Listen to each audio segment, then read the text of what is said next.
Hello बच्चों, good morning. मैं आपका दोस्त, आपका मेंटोर, आपका साथी राजेश कुमार। जैसा कि आप लोग का एग्जाम बहुत नजदीक आ रहा है, जैसे जैसे नजदीक आ रहा है वैसे वैसे आपका दिल का धड़कन बढ़ रहा है। उसी धड़कन को कंट्रोल और स्लो डाउन करने के लिए हम ना इंपॉर्टेंट फॉर्मूला, इंपॉर्टेंट ट्रिक बता। आपको एग्जाम को पूरे पैनिक नहीं लेना है, उसको शेड्यूल वे में तैयार करना है कि किस चैप्टर से क्या इंपॉर्टेंट चीज है, क्या पूछता है एग्जाम में, किसका वेटेज ज्यादा है। उसी सीरीज में हम सॉल्यूशन चैप्टर का इंपॉर्टेंट फॉर्मूला बता रहे हैं कि कौन कौन सा फॉर्मूला है जो सबसे ज्यादा जरूरी है। अगर ये फॉर्मूला आप एक बार कर लेते हैं तो एग्जाम में 100% इससे क्वेश्चन आता है। जैसे देखिए, सबसे फर्स्ट टॉपिक जो हम लोग के पास होता है वो क्या है? सॉल्यूशन। सॉल्यूशन का पहला molarity. What is molarity? It is the number of mole of solute present in per liter volume of solution. 1 litre solution में कितना नंबर ऑफ मोल सोल्यूट का है? मोलैरिटी। इसका यूनिट क्या है? मोल पर लीटर या मोल पर DM cube.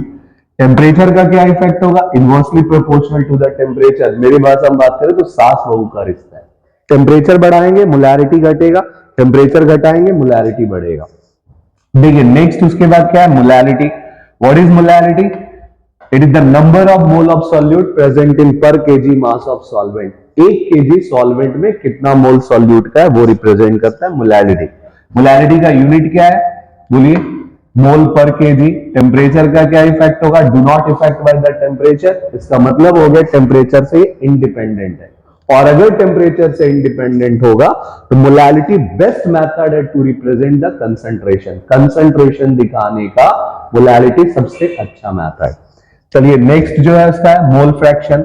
What is mole fraction? It is the number of mole of the component to the total number of mole present in solution. मतलब जिस कंपोनेंट का हम निकाल रहे हैं उसका नंबर ऑफ मोल को न्यूमरेटर बना देना है, टोटल नंबर ऑफ मोल को डिनोमिनेटर बना देना है। That is called the mole fraction, क्योंकि रेशियो है। क्या है? रेशियो। तो अगर हमको ए का निकालना है तो नंबर ऑफ मोल ए ऊपर, टोटल नंबर ऑफ मोल नीचे। बी का निकालना है तो number of mole of B ऊपर, टोटल नंबर ऑफ मोल नीचे। देखिए ये भी यूनिटलेस होता है, इसका कोई यूनिट नहीं है। और इंपॉर्टेंट टेम्परेचर के साथ ये भी इंडिपेंडेंट है। और उससे भी इंपॉर्टेंट क्या है कि sum of the mole fraction of component हमेशा कितना लाना है? 1। यानी दोनों कंपोनेंट को जोड़ेंगे, that's given 1।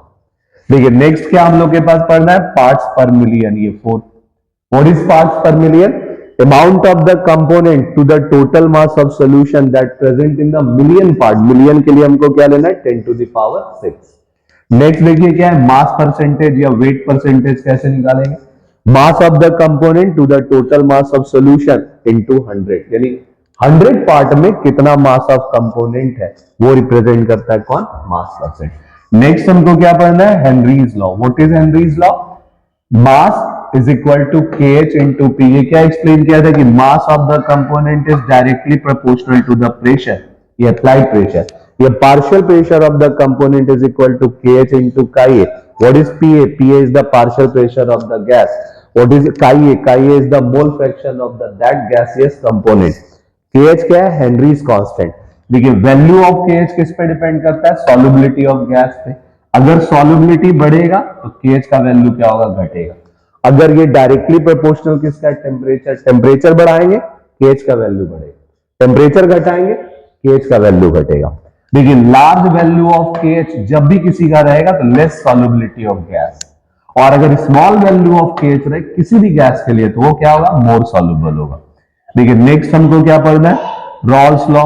What is Raoult's law? तो P is equal to P naught A into का A, PB is equal to, मतलब partial pressure of the component is directly proportional to their mole fraction at the constant temperature। और इसी proportionality sign को हटाते तो हम लोग क्या पुट करते हैं? P naught A। What is P naught A? देखिए जब जब ये नॉट लगा रहा है तो ब्रेन में बैठा लीजिए कि नॉट किसके लिए दिया गया? प्योर कंपोनेंट के लिए। किसके लिए? प्योर, यानी vapour pressure of pure component ए का और बी का। काई ए काई बी क्या है? It is the mole fraction of the component. जैसे दो कंपोनेंट है तो दोनों का मोल फ्रैक्शन। और पीए और पीबी क्या है? It is the vapour pressure of solution. A और बी का ही वेपर प्रेशर, लेकिन सॉल्यूशन में कितना लगा रहा है वो रिप्रेजेंट करता है कौन? पीए और पीबी। देखिए नेक्स्ट हमको क्या पढ़ना है? Relative lowering in vapour pressure. What is relative lowering in vapour pressure? P naught A minus PA divided by P। It is the ratio of decrease in the vapor pressure to the vapor pressure of pure component. That ratio is called relative lowering in weight. जो किसके equal होता है? Chi b. What is chi b? It is the mole fraction of solute. जो कैसे निकाल सकते हैं? ND divided by Na plus. हम लोग A किसको रिप्रेजेंट कर रहे हैं? सॉल्वेंट को, और B किसको रिप्रेजेंट कर रहे हैं? सॉल्यूट को. ये एकदम ब्रेन में बैठा लेना है. देखिए नेक्स्ट हमको क्या पढ़ना है? Elevation in boiling point. क्या है एलिवेशन इन बॉइलिंग पॉइंट? इसको सिंबल है delta TB. Delta TB is equal to KB into m. What is KB? KB का मतलब ये नहीं काजू बर्फी है. Delta TB elevation in the boiling point, m is the molality. Delta TB को कैसे निकालते हैं? TB minus T naught B. What is TB? It is the boiling point of solution. क्या? Boiling point of solution. Elevation का मतलब है बढ़ना, यानी ब्रेन में हमेशा बैठा लेना है टीबी बड़ा होगा और टी नॉट भी छोटा. नॉट कब लगाना है? प्योर सॉल्वेंट के लिए, और इसके लिए क्या है? सोल्यूशन. यानी सोल्यूशन का बॉइलिंग पॉइंट हमेशा ज्यादा होगा in comparison to pure solvent, इसलिए नाम रखा गया एलिवेशन. तो निकालना कैसे? TB minus T naught. अब m is the molality. Molality को हम क्या लिख सकते हैं? Given mass of solute divided by molar mass of solute into mass of solvent. If it is gram, यहां पुट कर देना है 1000. देखिए बचा हम लोग के पास क्या? KB. What is KB? It is called the molar elevation constant या इलियोस्कोपिक कांस्टेंट. क्या? मोलर एलिवेशन कांस्टेंट या इलियोस्कोपिक कांस्टेंट. एक कांस्टेंट है. और वाटर के लिए केबी का वैल्यू कितना है? 0.52. कितना? 0.52. बाकी जो भी लिक्विड होगा उसका वैल्यू ऑलरेडी गिवन होगा. देखिए नेक्स्ट हमको क्या है? Depression in the freezing point. What is depression in freezing point? जिसको बोलते हैं डेल्टा टीएफ. मतलब फ्रीजिंग पॉइंट में कम जाना, डिक्रीज हो जाना. तो याद रखिए हमेशा यहाँ टीएफ छोटा होगा और टी नॉट एफ बड़ा होगा. मतलब प्योर कंपोनेंट का फ्रीजिंग पॉइंट हमेशा ज्यादा होगा, सॉल्यूशन का फ्रीजिंग पॉइंट कम. तो delta TF is equal to K F into M. कैसे निकाल सकते हैं डेल्टा टीएफ? तो T naught F minus T F. बड़ा से छोटा को घटा देना, एकदम ब्रेन में बैठा लेना है. टी नॉट एफ से टी एफ को घटा देना. देखिए अब फिर m is the molality. Molality को क्या लिख सकते हैं? Given mass of solute divided by molar mass of solute into mass of solvent. तो सवाल उठा what is kf? kf is called the molar elevation constant और it is called cryoscopic constant. क्या? cryoscopic constant. वाटर के लिए kf का value कितना है? 1.86. अगर कोई भी लिक्विड्स होगा तो वैल्यू गिवन होगा एग्जाम में, और ये हमेशा पर केजी में लेना है. What is osmotic pressure? देखिए जब हम ऑस्मोटिक प्रेशर की बात करें पाई से रिप्रेजेंट करते हैं. Pi is equal to C R T. What is C? C is the concentration, R is the universal gas constant, T is temperature, जो केल्विन में लेना है. C को हम क्या लिख सकते हैं? Given mass of solute bye molar mass of solute volume, because concentration या मोलैरिटी है तो वॉल्यूम जिसमें लीटर में. R is a universal gas constant, T क्या है? टेम्परेचर. तो देखिए R का वैल्यू हमको फिक्स है. एटीएम के टर्म में लेना होगा तो 0.0821, और अगर बार के टर्म में लेना है तो 0.0831. अगर पास्कल के टर्म में लेना है तो इंटू 10 टू द पावर 5 कर देना है. नेक्स्ट देखिए क्या है? Van't Hoff factor. What is van't Hoff factor? It is the ratio normal molar mass to the observe molar mass या एबनॉर्मल मोलर मास. ऑब्जर्व ले या एबनॉर्मल, क्या ले सकते हैं? ऑब्जर्व या एबनॉर्मल.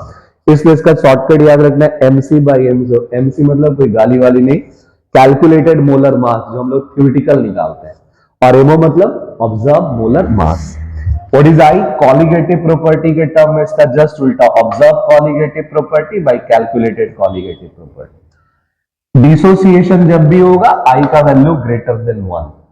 एसोसिएशन जब भी होगा व्हेनेवर इट एसोसिएशन आई का वैल्यू लेस देन 1. और जितना नॉन पोलर सॉल्वेंट है जैसे शुगर, यूरिया, ग्लूकोज, सबका आई का वैल्यू इक्वल टू 1. और जितना पोलर सॉल्वेंट होगा आई नॉट इक्वल टू 1. तो ये सारा इंपॉर्टेंट फॉर्मूला था. किस चैप्टर का हम लोग के पास फॉर्मूला था? Solution chapter. देखिए सॉल्यूशन चैप्टर में जितना सारा फॉर्मूला था वो हम सारा बता, और इसको बढ़िया से नोट डाउन करिए और रिवीजन करिए. इसी के बेस्ड पे न्यूमेरिकल्स, क्योंकि न्यूमेरिकल्स ही सॉल्यूशन चैप्टर में मोस्टली पूछते हैं. आपको इसी बेस पे न्यूमेरिकल्स तैयार करना है। और थ्योरी किसका हम बताए थे? Rawls law. तो चलिए इसी सीरीज से फिर आगे हम लोग नेक्स्ट चैप्टर में पढ़ेंगे। Thank you.